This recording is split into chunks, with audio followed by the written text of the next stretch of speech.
Hello, everyone. Welcome to Betting 101 with Minty Bets and Teddy Covers. Teddy, how are you today?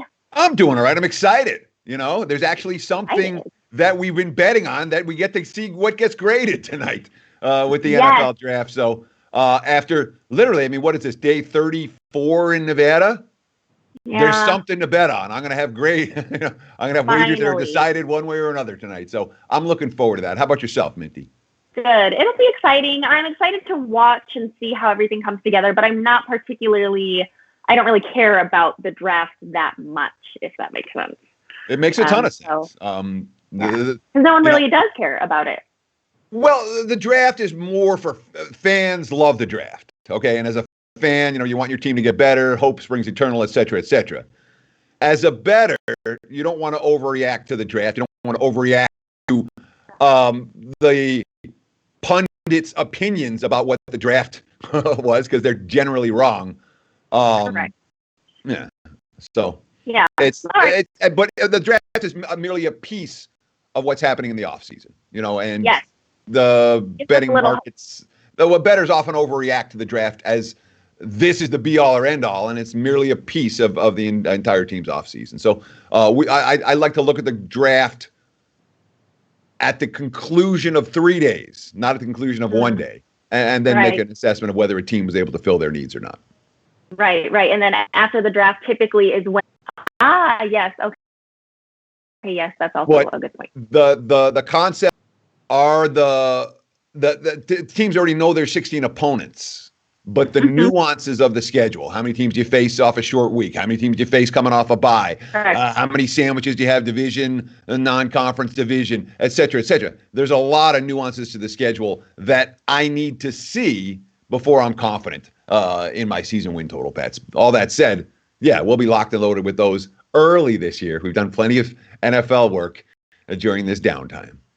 Yes, good point. Good advice, Teddy. Now, the past couple of weeks, we've been going over about 20-ish basic betting terms per week. Excuse me, I burped. This is our third and final week of our betting terminology. We've got about 19 words to go over today.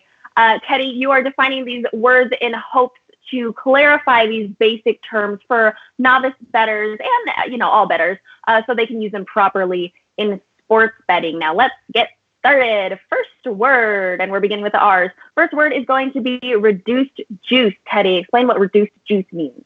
Well, let's start with that. It's a term. It's not a word. Okay, term, sorry. And of course, and with all of this, the concept is not, you have to memorize these today. No. For beginning bettors, when you use the terminology, you don't want to sound like an idiot. So we're going through a lot of the basic sports betting terms that I wasn't familiar with when I moved out to Las Vegas, Minty, terms that you weren't familiar with when you began sports betting, terms that most people take some time to learn. And the whole concept here is not, do this, do that. No, it's just become familiar with it, learn how to use these terms, and guess what? You'll sound like a smarter sports bettor in doing so. So we start with reduced juice.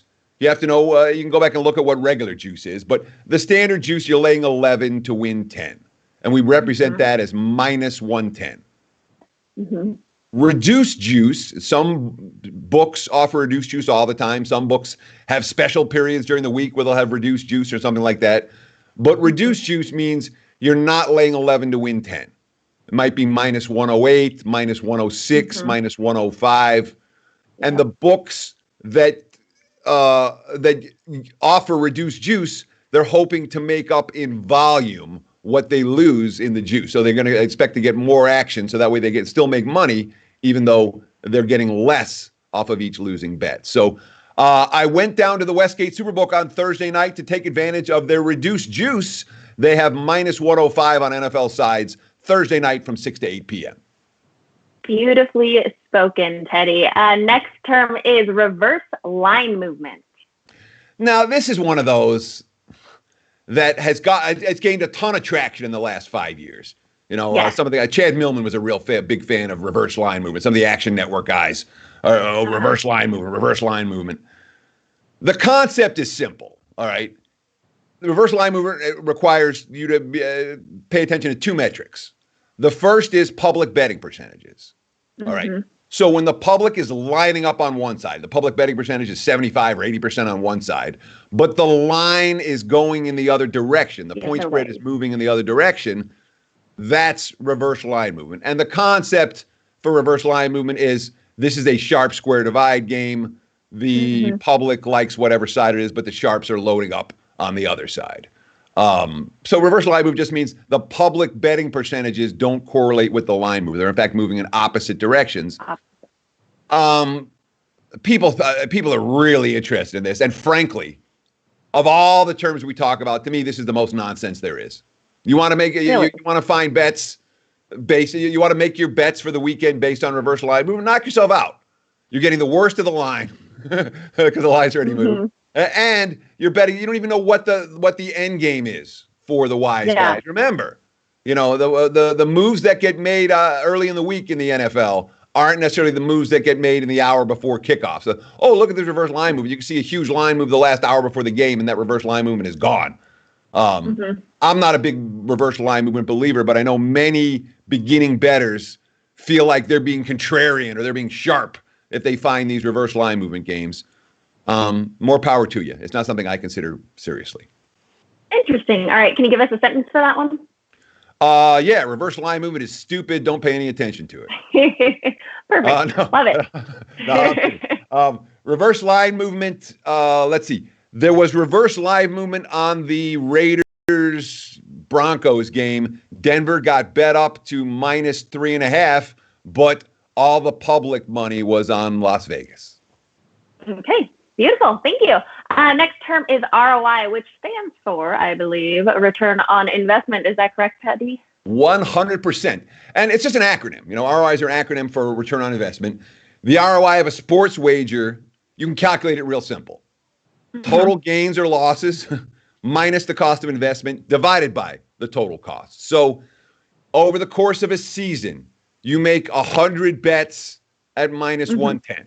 Okay, 100 bets for $110. So your total outlay was $11,000 over the course of the season. At the end of the season, your bankroll is now $22,000. You had a great year, and lo and behold, you had 100% return on investment this year, which is obviously not realistic. Not real, no. I mean, I shouldn't say it's not realistic. It can happen. Okay, you've had monster years. I've had monster years. There are seasons where your bankroll at the beginning and your bankroll at the end are looking very different, and that's a good thing.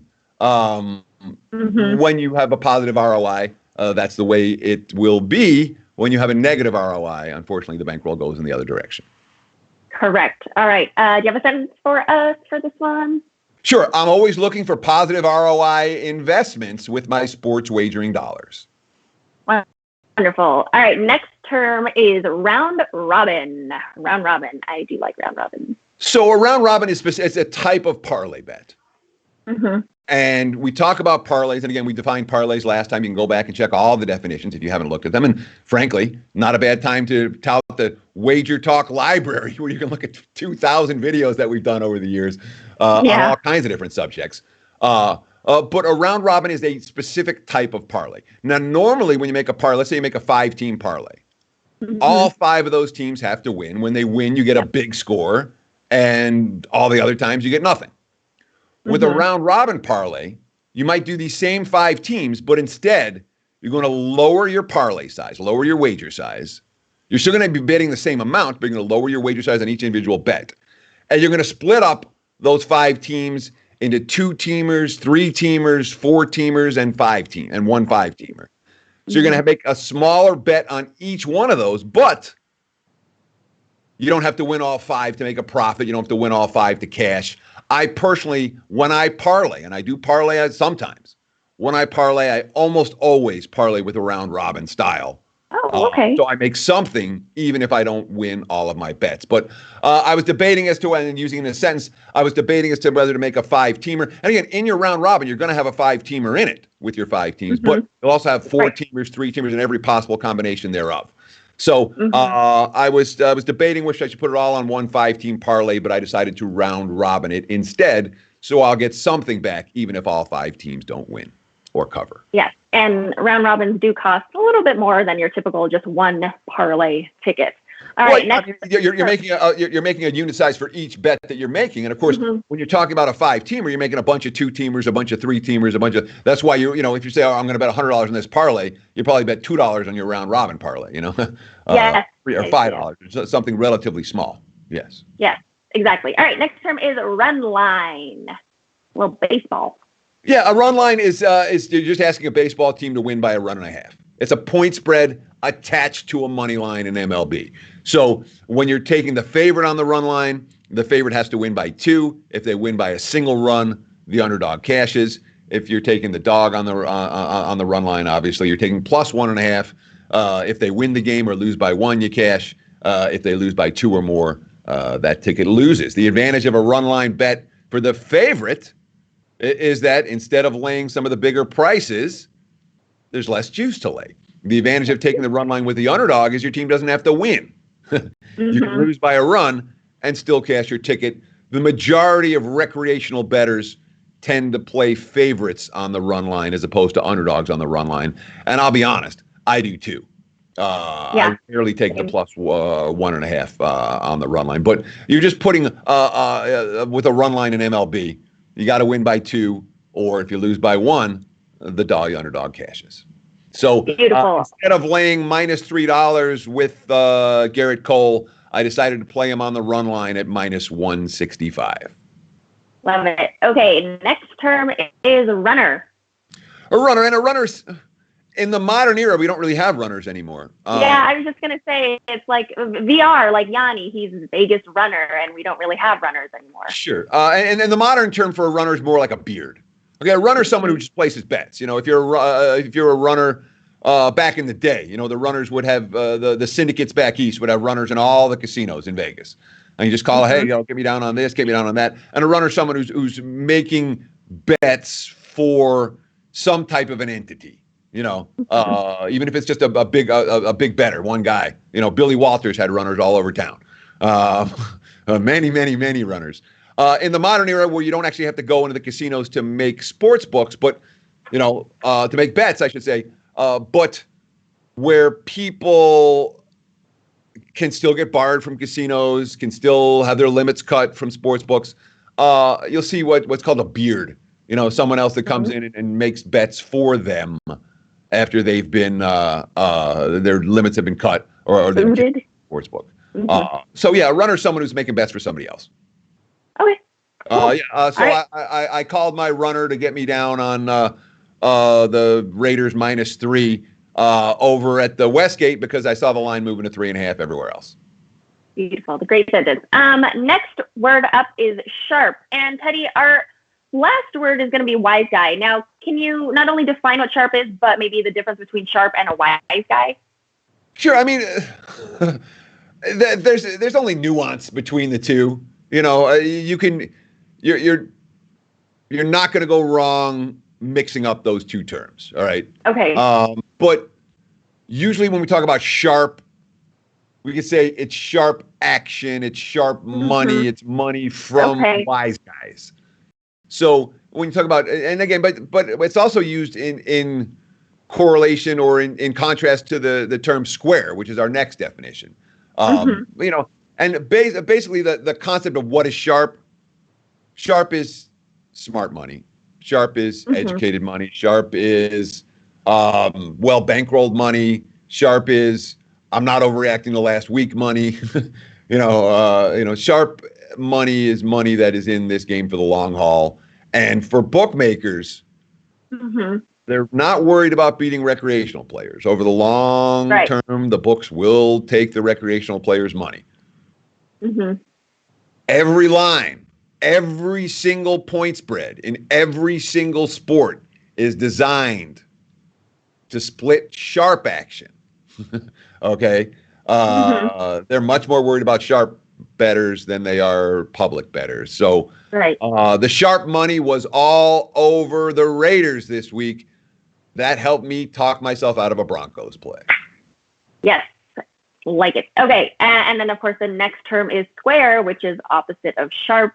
Squares usually bet on the heavier favorites, the typical I don't know, like, Patriots money line or something like that when they're heavy, heavy favorites. Lots of juice. They pay lots of juice.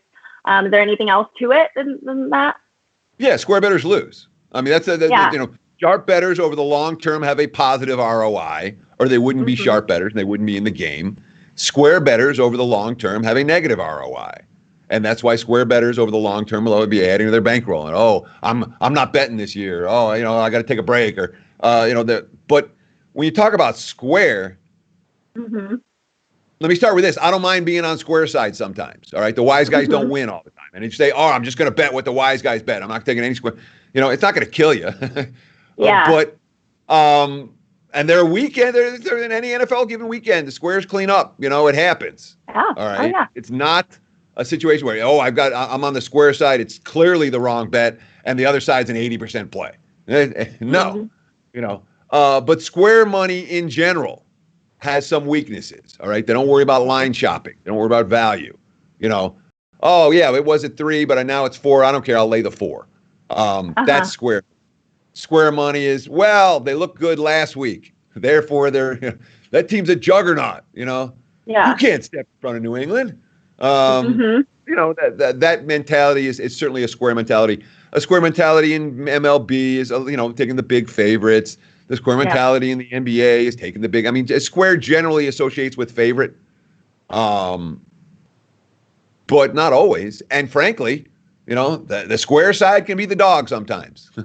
Yeah. It's not unheard of or unusual or anything like that. But in general, the square money is the less educated money, the money that's less likely to win on any given weekend. Got it. All right. And you have a sentence for us for that one? Yeah, I thought that Minty was a real square, but then she impressed me with her sports betting knowledge. Turns out she's sharper than I thought she was. Oh my goodness. Thank you, Teddy. All right. Next word is going to be spread. Now we've covered against the spread, and this is just the term spread. Did you really want to thank me for that? I don't know that. I thought you were a real square. I'm just using sense. I thought it was a compliment. I mean, that means I'm improving. I appreciate it. Spread is simple. And of course, this is from the guy last week when you said, "What's the line?" And I had nightmares about that. I literally had a nightmare. I don't know how to this whole Corona thing where you don't have anything to have nightmares about. I don't have nightmares about. I have nightmares that I'm like, I forgot all the sports betting terminology. I don't know what I'm talking. I'm like, it's a line. I describe what a line is. So a spread is short for a point spread. A point spread is the betting market saying this team is X amount better than this team on any given day in an effort to split the action. So a spread, it tends to be, although there's another definition for spread that I didn't even think about. But the spread on the game was -3.5. I thought the value was with the underdog. You can also use the word spread as the difference between what the house, when you have in baseball, and any of the money lines, -220 on the favorite, +180 on the dog. The difference between them is a spread. But that's the lesser of the two definitions. For the purpose of a 101 video, the spread is just an abbreviation for the point spread. And the point spread, of course, is usually a number, always a number, that it's separating the two teams by their ability, the situation, the home fields, et cetera, all factored into a point spread, into the spread. So again, I thought the spread on the Lakers was too high at -8, so I took the underdog. Got it. Easy. Next up is a term that I get asked about a lot. Steam move. Teddy, please explain steam move for us. All right. It's real. So it's real simple. I don't know if if you don't, you should. You should have, of all the pages you should have bookmarked, the odds pages at the WagerTalk or at Sports Memo. It's free. It's good info, and it'll tell you if any number's available. So, I mean, again, it's not about touting ourselves ridiculously, but that's a good page. I've got it open on this screen, even with no games on. Absolutely. I still have it open. It's just one of those things you just have. But so when you're looking at the screen, all right, and all of a sudden we call it the screen goes black. All the the lines move for a particular game, or the total moves for a particular game all at once at all the books. Boom, boom, boom. That's a steam. That's a wise guy move. That's when the wise guys are in the process of getting their bet down and changing the point spread for everybody. So, or the total for everyone. You see more steam moves on totals these days than necessarily you do on sides. But a steam move is when the screen goes black, boom, and there's whatever group or syndicate has gotten down. They're getting down their bets at that moment, or they're just gotten them down, and basically they're moving the global point spread or money line or total, not in any one book, but they're moving globally. That's a steam move, and it happens every day. Do you have a nice sentence for us for that one? Yeah, there was I love the over 235, but there was a huge steam move up to 239. I decided to leave it alone. I didn't get the best of the number. Got it. All right. Next term is straight bet. Straight bet is real simple. This is a simple one. All right. I think the Lakers are going to cover -6 against the Nuggets. Let me get the Lakers -6. Here's my against the Nuggets. Oh, there's my straight bet. You're betting on one game, one outcome, as opposed to a parlay or a teaser or any kind of other type of bets that you can. There's a million bets, prop bets, so on and so forth. A straight bet is your most standard wager. I'm betting on Team A or I'm betting on Team B, whether it's on the money line or with the point spread, it doesn't matter. It's just you're betting on that one game, and that's the only outcome. So that is a straight bet. The vast majority of my wagers are straight bets, although I do sometimes get involved with parlays and run lines and other types of wagers. Simple. Love it. Okay, next one is taking the points. Well, we talked about laying the points in an earlier video. Laying the points means you're getting involved with a favorite. So you're minus whatever it is. The 49ers are -6 against the Seahawks. When you lay the points, you're laying the -6 with San Fran. They have to win by 7. When you're taking the points, you're taking Seattle. If Seattle wins, in this game, in this hypothetical example, Niners -6 versus Seahawks. When you're laying the 6 with the San Fran. When you're taking the points, you're taking the +6 with Seattle. So if Seattle loses by 5, 4, 3, 2, or 1, the game ends in a tie. Or if Seattle wins, you win your bet. You win. So when you take the points, you have, in theory, more outcomes that work in your favor. When you're laying the points, you can only win when your team wins and wins by margin. When you're taking the points, you can cash if your team wins or if they lose by a small enough margin to stay under the point spread. So there's 2 ways to win when you're taking the points, only one when you're laying the points. All that said, long term, it's about 50-50. Correct. Awesome. And then a nice sentence for us for that one? Sure. The Steelers are laying 6 to the Browns, but this is a game where the Browns look live. I'm taking the points with Cleveland. Love it. Okay. And next term we have up is teaser. Sure. And a teaser is another type of wager.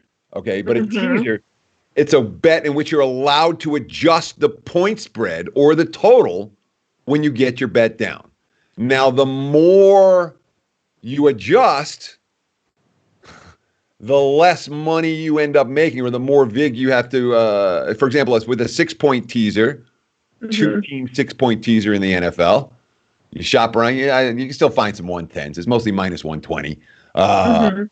With a 7-point teaser in the NFL, it's -140. So the more points you get in the NBA, you can have a 4-point teaser. You can have a 4.5-point teaser, a 5-point teaser. But with each additional half-point, you're going to get charged more juice. Right. The advantage of a teaser is, again, instead of getting a team at +3, you're getting a team at +7 or +9. The disadvantage of a teaser, again, is that everything's got to cash. They all got to win or you don't get paid. You're not getting the huge return on investments that you do like with parlays.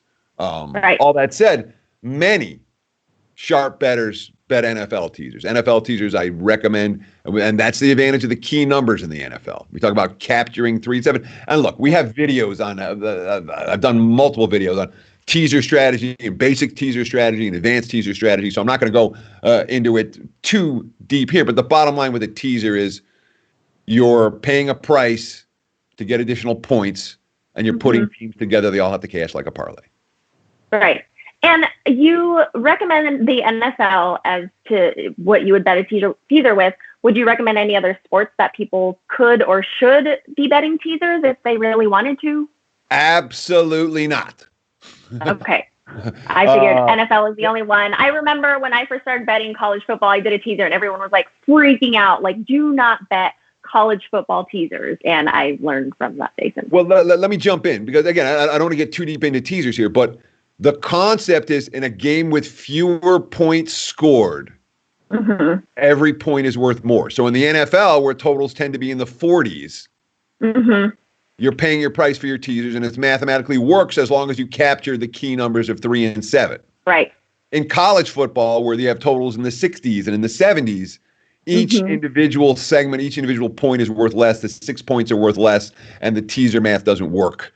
From a sharp perspective. So I'm not, if you have a college football game with a total in the 40s, absolutely. You can put that in your, but the other reason that the NFL teasers are so much better is because the NFL lines are the tightest in the world.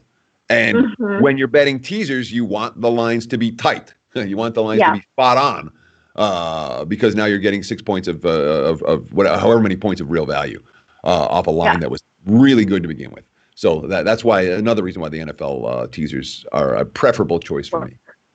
Gotcha. All righty. And next word is ticket. A ticket is when you go into a sports book and you make a bet, and let me get the Chiefs -7, betting 110 to win 100, and you'll give them the money and they'll give you back a ticket. A ticket. And then you hold that ticket in your wallet, or you hold it in your hand, or you crumple it up and rip it into little pieces. But that's a betting ticket. It's your wager being recorded. Now, obviously, again, we talked about how runners are becoming obsolete. In a sense, tickets are becoming obsolete. I make my bets largely on my phone now. I never go to the window. Yeah, so that whole go to the window with it, and that's another one that we use a lot. Did I get to the window? And getting to the window still means did you bet it? Did you get to the window with it? I bet that game, or I didn't get to the window with it. It wasn't good enough.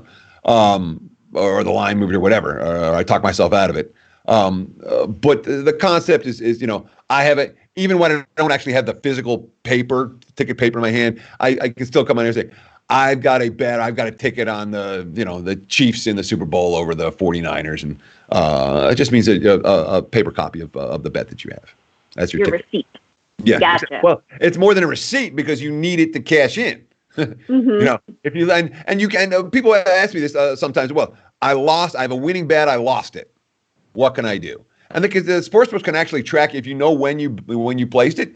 They can track your bet. If you used your card when you placed it, they can track your bet. And there are things you can do that even a lost ticket you can get your money back from, or you can get your winning page. They can track it even though, because I've heard when you actually get a ticket, like an actual slip, it's smart to just take a picture of it for proof that you have it. But if you lose it, and you go to the window and you say that you bought it at this time on this day, can they actually track it and redeem your ticket? Say that. So I had an experience. Here's a fun, and again, I don't want to go off on a tangent. The cable guy stole my wallet one time here in Vegas. With that, I betting tickets in it. There was no one else that stole that wallet. He was the guy in my house. The cable guy, whatever. The cable guy stole my wallet. I was dumb enough to not be, leave him in the room and not pay attention and whatever. Yeah. My fault. Not my fault. Yeah. But I had betting tickets there, so I went down to I just made bets that this is again it's a few years back. But I just made bets, and I went down. I said, I made this bet for a nickel. I made this bet for a nickel. I made that bet for a dime. Can you track them down? And they were able to cancel the ticket. So if anyone, or put a flag on, so if anyone came in and tried to cash those tickets, they would be flagged and would not be able to cash them. And I got my tickets back. Now, again, I knew people there. Right. So I was just going to say, you probably went there a lot. But it's the kind of situation where if something like that happens, having your ticket, having a paper ticket, it can't hurt. It gives you a fighting chance. Right. Okay. Wow, good story. Next term up is total. It's not. You don't know how mad I was. Can you imagine how mad? Oh, I bet. And so now, hold on, really quick. Let's go back real quick. How quickly when you noticed your wallet was gone, did you go to the sports book, or did you cancel all your credit cards first, or what did you do first? Yeah, it was the next day before I went to the book. I mean, yeah. Well, I didn't like run over to the book. It was the next day. But at the same time, the bets that I made, it was like during the week, and the bets were for the games that weekend. It was during football season. So it wasn't like I had to run, but I went the next day. That night I ripped where's my freaking wallet? And then I call him on the phone with the cable. Hey, your dude stole my wallet. And Oh my gosh! All right, I'm gonna ask you more about that story after this. But next term is apparently I wasn't the only one that he had that problem with. Oh my God, that's crazy. I'm so trustworthy of those, or so trusting of those people, like the cable guy, the plumber, and all that stuff. So now that I'm not going to be like that. Anyway, next term is total, which earlier I think we went over under, and you said that's not a good term to use. So here's the word total. You would rather use the word total instead. Yeah, I mean, it's not rather. It's. I mean, the over under is the over under is the square way of saying total. Mm-hmm. And total is the sharp way of saying total. It's just the total runs scored, points scored in any given game. The total in an MLB game usually runs between 6.5 and 11.5. Total in an NBA game runs between 1. Actually, they don't even have anything under. They don't have many under 200 anymore. Total in the NBA game varies dramatically by season.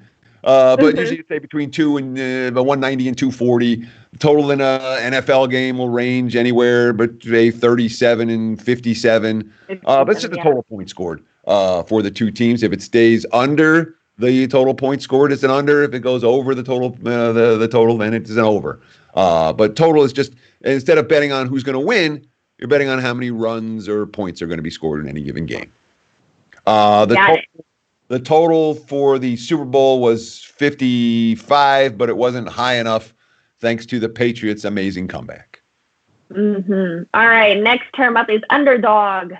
Underdog, Teddy. Underdog. So in the vast majority of sporting events, there's the occasional pick 'em. Okay. But in general, one team is favored and one team is the underdog. The favored team could be favored because they're better. The favored team could be favored because they're at home.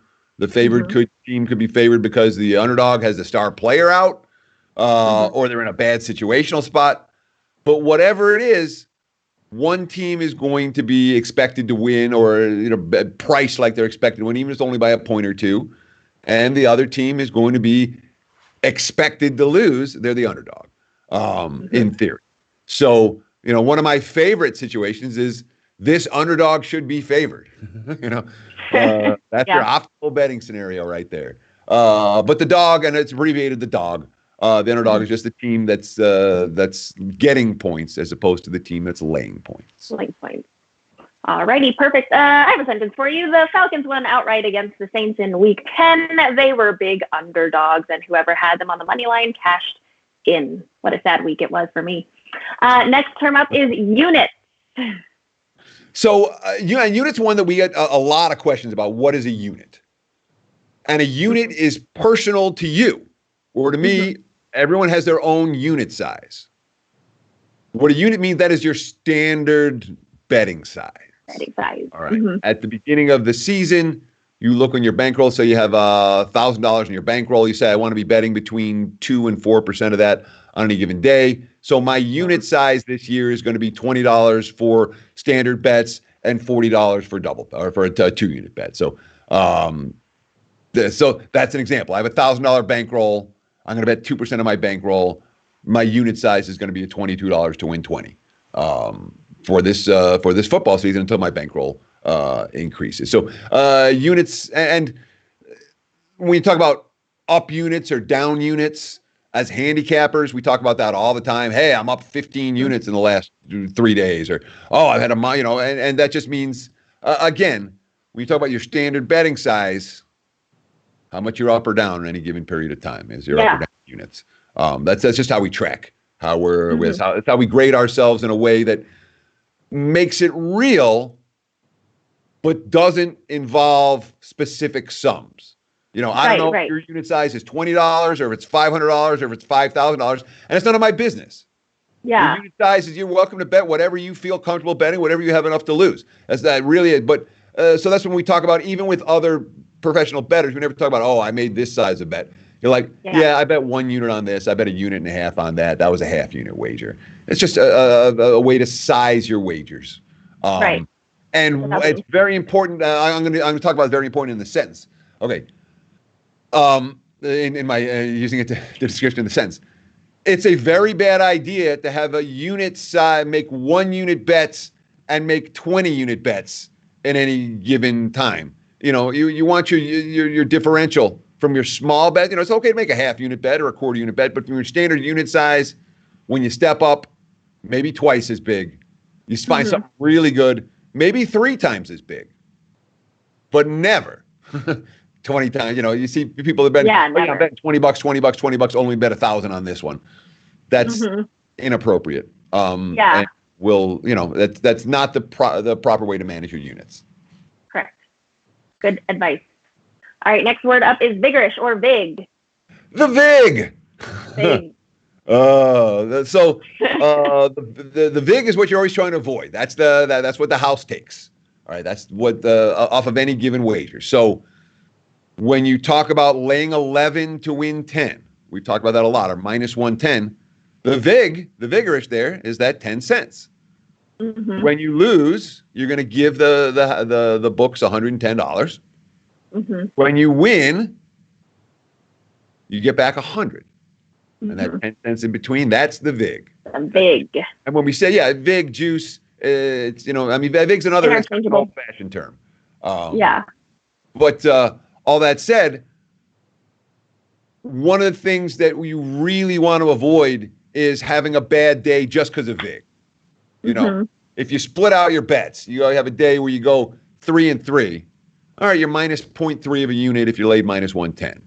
But when you go 20 and 20, now you're minus, multiple units off of the VIG. And so when the VIG can add up fairly quickly, even when you're having push results, when you're making a ton of bets. That's why one of the reasons we say to be a little bit more selective when you're getting eaten up by the VIG or the juice, even if you're picking pretty close to 50-50. Okay. So, oh man, the VIG. I went 17 and 17 betting this past weekend, but the VIG chewed me up. Got it. All right. Next and the last term is Wiseguy. Yeah. Teddy. A wise guy, eh? Wiseguy, eh? So I meant to use it so there was an article on Deadspin, the big expose on Deadspin a few years back that got to be they call it Teddy Covers sharp as a marble was my quote out of that. I thought it was funny. I meant to use that then. But a wise guy is a sharp. It's a wise guy. The old terminology is someone who's mobbed up, and it's not really a mobbed up terminology in the sporting world. A wise guy is someone that makes good bets. A wise guy is someone that knows what's going on. A wise guy is a sharp bettor. When you say the sharp money came in, that means a wise guy came in and bet it. So I knew a couple of wise guys that I met back in the day at the Stardust that have turned out to be really good contacts over the years. Were you, I hope this isn't disrespectful. Were you here when the Mint was open? The Mint? I think so. I remember. Casino, really? Is that like downtown, I think? Yeah, but I don't remember anything about it other than that it was open. Oh, okay. Oh, never mind. I just wanted to know because oddly, a lot of people gift me like photos, like old Vegas, like vintage photos of the Mint Casino, and I have like 5 of them. And people, I've never been there obviously because I wasn't alive yet, but I was just wondering if you had ever been there and if it was a cool place. So maybe I haven't been. So when did it? How old is it? I know that I've seen them. I think it used I think I might be incorrect here. It used to be where Binion's is. It used to be the old Horseshoe Binion's. It might not have been, but I think it was downtown. Because Binion's has been there forever. Binion's was an early one. Forever. You think so? I mean, not forever, but yeah, Benny. Not forever, yeah. Yeah, I don't know. I'll have to look up the history. I can't believe I have never even really looked up the history of it, but I was just wondering, that's all. Yeah, now I want to know. I feel like I should have Googled this while we were going. Yeah, sorry. All right, guys. Well, that concludes our 3-part betting terminology of our Betting 101 show. Tune in next week, same time, same place. Not sure what we're going to talk about yet, but Thursday at 3 p.m. Eastern Standard Time. Don't forget to subscribe to WagerTalk TV on YouTube and click the little bell icon to get notified whenever we go live or upload a video. Teddy, thank you so much for your time and your knowledge. Thank you, Minty. I had fun today. And this was a good little segment. I hope these 3 Sports Betting 101 videos did you guys some good. And if you have any questions, again, feel free. Tweet us. We're happy to answer. We're happy to be answered on film at Teddy_Covers and at Minty Bets. Minty Bets. Thanks, guys. Stay safe.